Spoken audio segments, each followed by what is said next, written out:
Problem solving is an active process which requires both critical and creative thinking. We can describe our work through a series of verbs which demonstrate the type of thinking we apply. Some of these verbs use critical or convergent thinking. They provide categories by which we organize our data.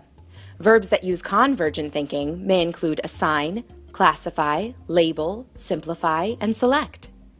Other verbs employ creative or divergent thinking. These verbs allow us to open up the process, choose our own categories, and think in an expansive, exploratory manner. These verbs may include act out, brainstorm, compose, design, and envision. Sometimes verbs can be used for both critical and creative thinking. Say, for example, you're asked to compare a group of animals by color and size. This task would involve convergent thinking, where you narrow in, categorize, and select based on criteria that is already provided. If the problem solver had the ability to select their own set of criteria, divergent thinking would take the stage where the possibilities are endless. You could compare the animals based on anything from what they ate for lunch to which ones would make the best companion.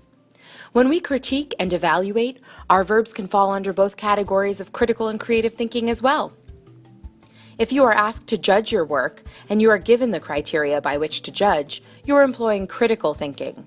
If you're asked to design your own criteria for evaluation, now your work is creative. Both are extremely useful for critiquing your solution. Describing our thought process through verbs helps us understand our thinking and allows us to maintain a varied and thorough approach through all of our problem-solving adventures.